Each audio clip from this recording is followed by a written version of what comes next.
안녕하세요. LA 뷰티쇼입니다. 여러분, 분위기가 심상치 않은 듯, 실제로 분위기가 좀 심상치 않은 것 같지 않으세요?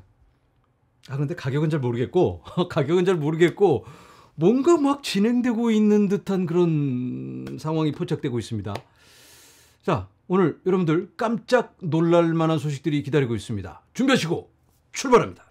자, 화면에서 보시는 건 미국에서 비트코인 법안이 발의된 주들입니다. 여기 오렌지 색깔로 표기된 주들인데요. 진행 중인 주가 있고 이렇게 실패한 주도 있습니다. 여기는 진행 중이고요.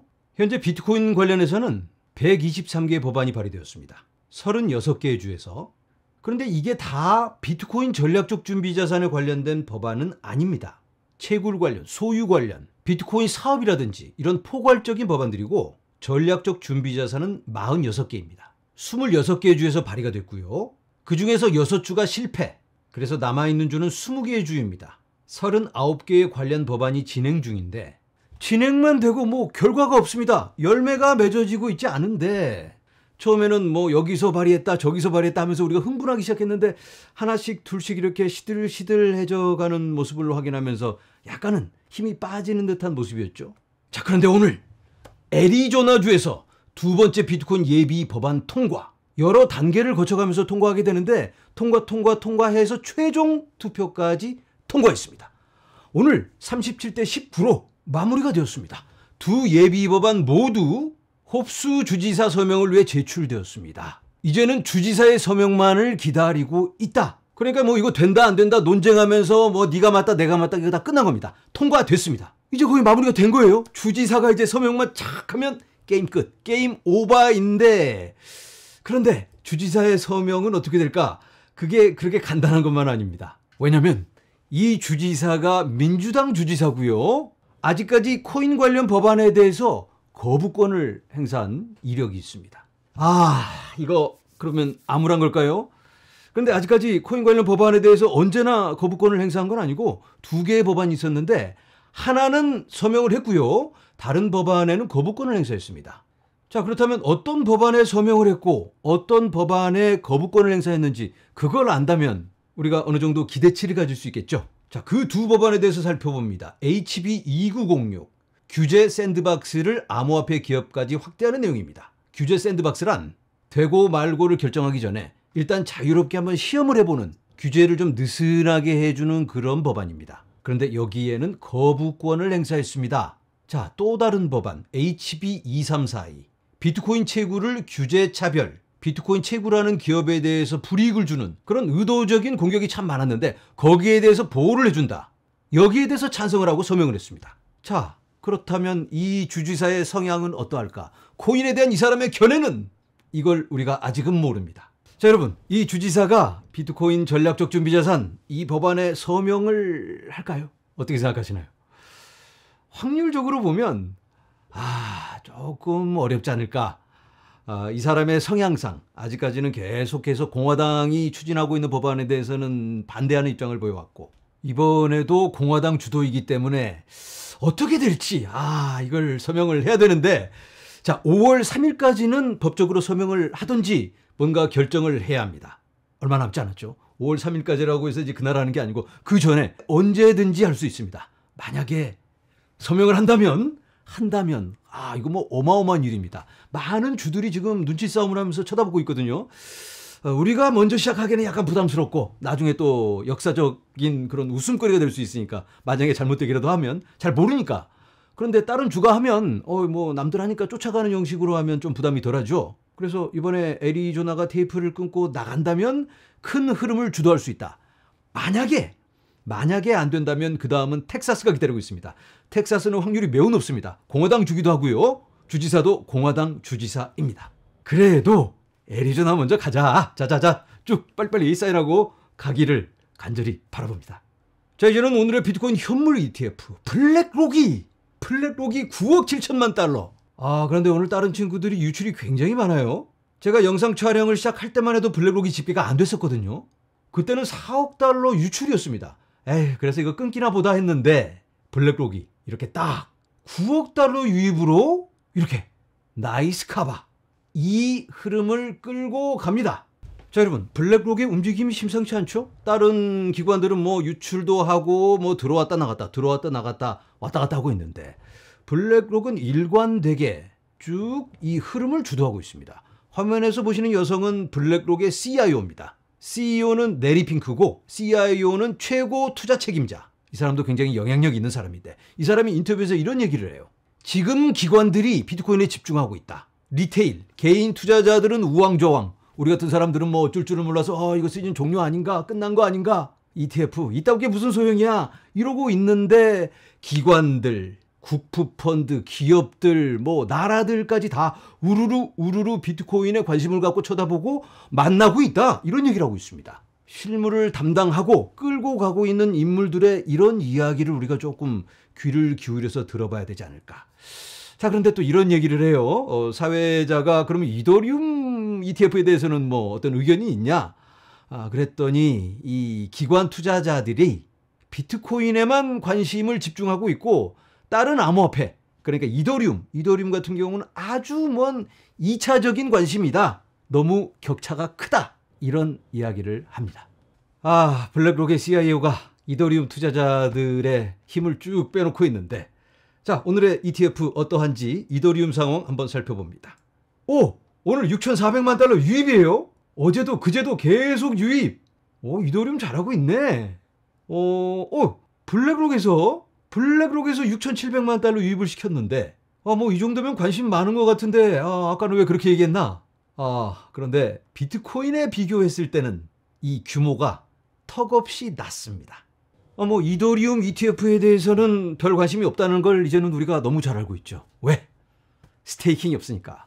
스테이킹만 장착하면 그냥 이더리움 팍 날아가겠죠. ETF 날아갈 것 같은데 이 사람 블랙록의 CIO 이 사람은 이더리움의 스테이킹? 그때 거 관심 없어. 이렇게 얘기를 해요. 아니 왜 스테이킹까지도 그렇게 폄하하는 것일까? 그러니까 이더리움이 스테이킹을 장착해도 아무런 의미가 없다라는 의미가 아니고 그만큼 비트코인에 대한 관심이 너무나 많이 월등하게 높다. 이런 의미인 걸로 이해해 봅니다. 자, 기관 투자자들의 관심이 이더리움에게 그렇게 많지는 않지만 그래도 이더리움은 발전하고 열심히 나아가고 있습니다. 이더리움 후사카 하드포크 주요 EVM 변경으로 2025년 후반으로 예정. 지난번에 제가 이더리움 관련 영상 보내드릴 때는 이 후사카 하드포크는 내년쯤일 거다라고 말씀을 드렸는데 이거 뭐 분위기가 심상치 않으니까 이렇게 천천히 세워라 내워라 가다가는 그냥 모두 떠나가 버릴 것 같으니까 안 되겠다 하고 얼른 이렇게 하드포크를 진행하는 모습입니다. 이렇게 일단 자극을 받아야 돼요. 이더리움 예전처럼 하면 안 됩니다. 시간이 많이 없다. 뭔가 승부수를 던져야 한다. 자, 2025년 3분기 또는 4분기에 예정된 이더리움의 후사카 하드포크에는 논란의 여지가 있는 EVM 객체 형식 업그레이드가 도입될 가능성이 높습니다. EVM 자체의 효율성을 올려주는 그런 긍정적인 업그레이드입니다. 그런데 지난번에 제가 말씀드렸던 리스크5에 대한 내용은 언급되고 있지 않습니다. 리스크5에 대해서는 제가 지난번에 설명드렸죠. 비탈릭이 내놓은 프로포즐입니다. 명령어의 이 기본 표준 세트를 누구나 참여할 수 있는 그런 환경으로 바꾸자. 그렇게 되면 이 개발 생태계가 크게 확장될 수 있고요. 이더리움 자체 내에서도 쉽고 간단한 명령어를 통해서 훨씬 빠르게 효율적으로 트랜잭션을 처리할 수 있습니다.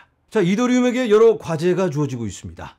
뭐 1등을 유지하려면 그 정도는 다 이겨내고 올라서야 합니다. 그리고 다음 달에는 팩트라 업그레이드가 기다리고 있죠. 그래서 팩트라 업그레이드 성공시키고 그 다음 단계로 올라서고 쭉쭉쭉 후사카 업그레이드까지 계속해서 성공적으로 발전해 나가는 이더리움 되기를 간절히 바라봅니다.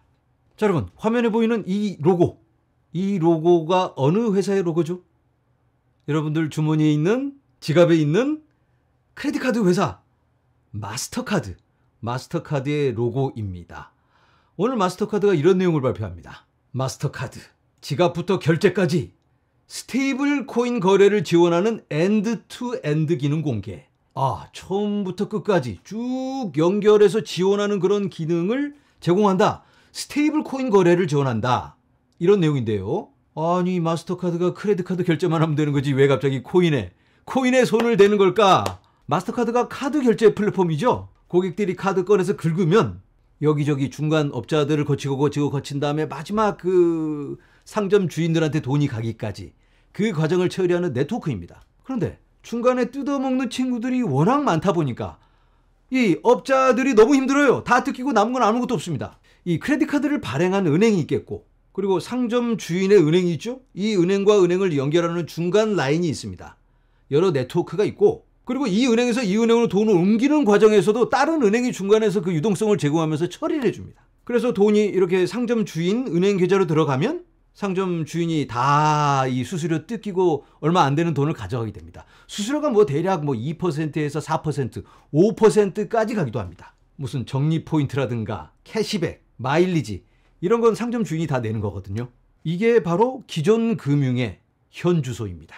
자, 그런데 만약에 블록체인, 이 스테이블 코인을 사용한다면 어떻게 되죠? 고객이 돈을 낸다고 하면 고객 지갑에서 스테이블 코인이 상점 주인 지갑으로 옮겨지기만 하면 되는 겁니다. 이더리움 기반, 솔라나, XRP, 카다노 이런 기반 블록체인에서 그냥 바로 슉 하면 그걸로 끝입니다. 수수료도 뭐 거의 공짜나 다름없잖아요. 이더리움은 지금 굉장히 비싸긴 한데 이더리움 같으면 이제 레이어 2를 사용하면 되는 거고, 솔라나, XRP 이런 것들은 뭐 수수료가 제로나 마찬가지입니다. 이런 공짜 네트워크를 쓰면 서로 윈윈이잖아요. 이걸 지켜보고 있던 마스터카드가 이거 뭐 거의 공짜나 다름없네. 그러면 내가 이걸 사용해야 되겠는데?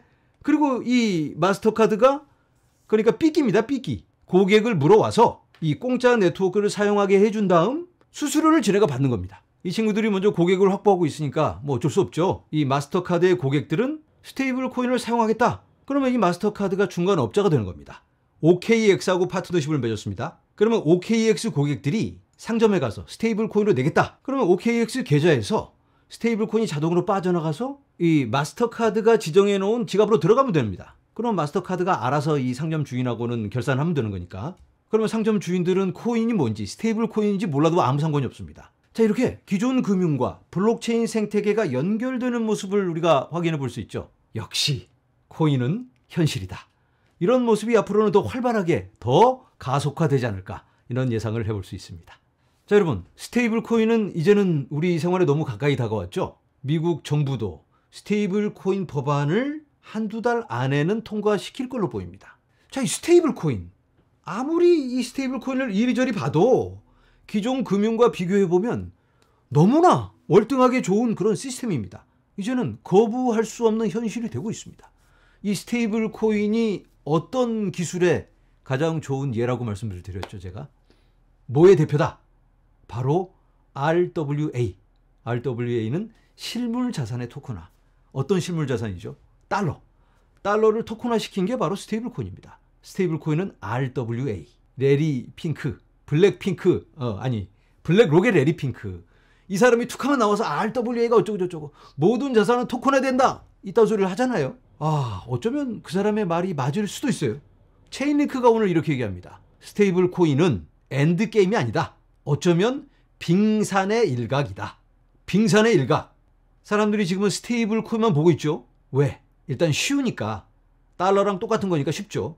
이것보다는 살짝 어려운 국채의 토큰화. 국채의 토큰화가 있을 수 있고, 상품의 토큰화, 펀드의 토큰화, 회사채의 토큰화, 주식의 토큰화, 파생상품의 토큰화, 부동산, 보험, 인프라, 그리고 아트까지. 이런 뭐 거의 대부분의 자산이 토큰화 될 날이 오고 있습니다. 지금은 이런 게 아득하게 멀리 보여지고 있기는 하지만 우리는 그리로 가고 있다. 자, 이 시대적 흐름을 보고 위기감을 느꼈는지 이 시티은행이라고 하는 미국 최대 은행 중 하나인 시티은행이 곧 고객이 은행 계좌에서 직접 비트코인과 다양한 암호화폐에 투자할 수 있도록 허용할 예정입니다. 시티은행이라면 뭐 비트코인이 어쩌고저쩌고 얼마까지 간다. 그리고 자산의 토큰화가 이렇게 진행되고 있고 얼마나 큰 규모의 자금이 우리를 기다리고 있나. 이런 리포트를 계속해서 지속적으로 발표해 왔습니다. 그런데 정작 본인들은 고객들에게 암호화폐 서비스를 제공하고 있지는 않았는데 이제는 그 문을 열어주겠다라고 하는 겁니다. 비트코인과 다양한 암호화폐에 투자할 수 있도록, 직접 투자할 수 있도록 허용할 예정이다라는 발표를 시티은행이 하고 있습니다. 자, 이런 움직임은 미국에서만 일어나고 있는 게 아닙니다. 브라질 은행 이타우가 BTC에 2억 1천만 달러를 투자하여 오렌지를 출범시켜 비트코인 전략적 준비금으로 축척하고 기업 재무 전략을 재편할 예정입니다. 아, 이거 어디서 많이 보던 건데 바로 마이크로 스트래티지가 하던 거. 세일러에게 전화를 받았는지 이 이타우도 그렇게 하고 있습니다. 일본에서도, 브라질에서도, 유럽에서도, 어쩌면 한국에서도 그렇게 돼야 되겠죠. 여기저기서 슬슬 조용히 이런 움직임을 일으키고 있습니다. 자, 이렇게 기업들이, 기관들이, 은행들이, 그리고 미국의 여러 주들이 앞다투어서 비트코인 그리고 여러 암호화폐 관련 솔루션을 준비하고 있습니다. 그런데 우리 리테일은, 우리 개미 투자자들은 어떤 모습이죠 지금? 모두가 이 가격을 쳐다보면서 에휴 하고 한숨을 쉬고 있습니다. 절망감에 쩌들어 있죠. 아, 물론 제 영상을 보시는 여러분들이야 수준이 워낙 높으시니까 지금은 이 가격을 보면서 살짝 쓰리긴 하지만 그래도 우리가 준비하면서 나아가고 있잖아요. 하지만 제 영상을 보지 않는 다른 많은 투자자들은 지금 뭐 포기하고 다 떠났습니다. 자, 화면에서 보시는 건 비트코인의 구글 검색량입니다. 전 세계적으로 보고 있고요. 상승장에서는 이렇게 검색량이 높습니다. 여기가 2021년. 하락장에서는 아무도 검색을 하지 않죠. 이때부터 쭉 빠져서 계속 저조한 상태입니다. 2022년부터. 그리고 이때 살짝 올라갑니다. 비트코인 ETF 승인. 그리고 다시 꺼졌다가 작년 11월에 트럼프 당선과 함께 트럼프가 비트코인을 외쳐대니까 쭉 올라갔는데, 그런데 하나둘씩 떠나가면서 이제는 냉랭한 상태입니다. 거의 역대 최저 수준을 가리키고 있습니다. 아무도 관심이 없다. 자, 여러분, 리테일의 관심이 이렇게나 푹 꺼졌는데 비트코인의 가격은 어떤가요? 아직도 9만 달러 위에 위치해 있습니다. 이렇게 사람들이 아무도 관심이 없다면 뭐 비트코인이 지금쯤 뭐 한 4만 달러 그 정도까지 꺼져야 되는 거 아닌가요? 왜 이렇게 비트코인의 가격은 제자리를 지켜주고 있을까? 실망하고 떠난 사람들이 에라 모르겠다고 비트코인 던지면 그걸 낼름 받아먹는 사람들이 있죠. 바로 고래들, 신흥 고래들이 어마어마하게 등장하고 있습니다. 이 손바뀜의 현상이 일어나고 있다. 여러분들의 손은 지금 어디에 있나요? 비트코인을 쥐고 있나요? 아니면 다른 좋은 알트코인이라도 쥐고 있을까? 비트코인만 이런 게 아니고 모든 알트코인이 이러합니다. 개인 투자자들의 투심은 땅에 떨어져 있다. 이럴 때가 기회가 아닐까라는 말씀을 드려봅니다. 자, 여러분, 지난 일주일 동안 코인 시장이 급 반전을 했죠. 시장 분위기가 많이 좋아졌습니다. 여러분들도 느끼시나요? 에이, 뭐야, 아직 내 코인 가격은 그대로인데 아직도 손실이야, 이런 분들도 계시겠지만, 그래도 더 많이 깨질 수도 있었지만 이 정도에서 살아나서 이제는 희망을 갖고 미래를 바라보고 있잖아요. 그래서 분위기가 많이 좋아졌습니다. 투심이 살아나고 있다. 그런 걸 보여주고 있는 게 바로 이 버추얼 프로토콜이라고 볼 수 있습니다. 요즘 굉장히 심한 가격 변동이 있어서 이 코인을 보면 지금 현재 투자자들의 투심을 좀 알 수 있을 것 같아서 한번 살펴보도록 하겠습니다. 지금 현재 가격이 1달러 48센트입니다. 지난 한 달간 142% 상승을 했는데, 그런데 여기 3주 전에 많이 빠졌을 때 이때는 40센트대였다가 이때 좀 회복하고 50센트 정도였습니다. 그런데 이때부터 떡상을 하더니 이제는 1달러 40센트. 그러니까 3주 전 대비 3배 상승했습니다. 와, 이 정도면 초대박이죠? 부럽지 않으세요? 그런데 이때와 비교하면, 와, 이때가 올 1월에 5달러를 넘었습니다. 여기서 90% 하락을 했다가 지금 3배 올라간 상황입니다. 여기 어디서 산 사람들이야 아싸 하면서 쾌재를 부르고 계시겠지만, 여기 어디서 샀다면 아직도 괴로움의 시간이죠. 에휴. 자, 제가 지금 이 코인을 예를 들어 여러분들께 말씀드리는 건 지금의 추세 전환의 모습을 보여주고 있다. 왜 이렇게 3배나 갑자기 오를까? 버추얼 프로토콜 관련 계정입니다. 버추얼 프로젝트들은 발표를 보내기 위해 강세의 날을 기다리고 있었다. 뭔가 개발도 있고 발표할 뉴스거리가 있지만 잠깐 아직 아니야. 강세의 날에 발표해야지 하고 기다리고 있다가 시장 분위기가 좋아지니까 갑자기 이렇게 팍 발표를 이렇게 하는 모습, 타이밍 잡아서 이렇게 발표를 하는 거예요. 어떤 발표가 있었냐면 버추얼 프로토콜에서 포인트 시스템을 발표합니다. 소셜 미디어에서 버추얼 관련 활동을 하면 포인트를 주겠다. 막 이런 짤들이 올라오면 너도 나도 막 재밌어가지고 더 참여하게 되고 더 커뮤니티가 활성화되겠죠. 이런 포인트를 막 쏟아 부어주는 버추얼 프로토콜. 그리고 베이시스 OS라는 에이전트를 출시합니다. 하이퍼 리퀴드 기반 자율적 기반 거래, 자동 거래 AI 에이전트를 발표하고요. 그리고 바이낸스 USA에서 버추얼 USDT 거래가 4월 29일에 시작됩니다. 이런 대박 뉴스들을 기다렸다가 이렇게 타이밍 잡아서 내놓으니까 더 폭발력이 있다라고 볼 수 있겠죠. 자, 제가 여러분들께 말씀드리고 싶은 건 지금 뭐 버추얼 프로토콜이 올랐다 내렸다 이런 말씀을 드리는 게 아니고, 시장 참여자들, 개발자들, 프로젝트를 이끌고 가고 있는 사람들은 지금 어느 정도 추세 전환이 일어나고 있다. 지금 타이밍이면 뭔가 한 방 노려도 되겠다. 그동안 준비해놓은 거 내놓자. 이런 결정을 하고 있다라고 볼 수 있겠습니다. 자, 여러분, 오늘 여러 소식 함께 살펴봤는데 어떻게 이 필이 오시나요? 필이 팍 와야 되는데 가격은 우리가 잘 모르고 뭔가 코인이 발전하면서 나아가고 있는 듯한 느낌이 살짝 들지 않으세요? 근데 뭐 가격이 안 오르면 소용이 없지. 그렇죠. 가격이 안 오르면 소용이 없지. 그런데 코인이 막 발전을 한다면, 가격 제껴놓고 코인만 그냥 달려간다면 가격은 언제까지나 여기 있을까? 가격은 이대로인 채 코인만 무궁한 발전할 수 있을까요? 가격은 결국 가치를 따라가게 됩니다. 모든 투자 자산은 마찬가지예요. 집이 너무 좋아지면 가격이 올라가겠죠? 결국은 사람들이 좋아해서 사게 될 테니까, 사겠다고 그럴 테니까, 집이 막 번쩍번쩍 빛나고 막 사람들이 몰려들고 살기 너무 좋아지고 개발되고 막 주위에, 이러면 가격이 올라가기 싫어도 올라가잖아요. 그런 것처럼 우리가 전반적인 큰 그림, 그 기본에 충실하면서 나아가야 되겠다, 이런 생각을 해보면서 오늘은 여러분들께 마지막 인사드립니다. 여러분, 감사합니다.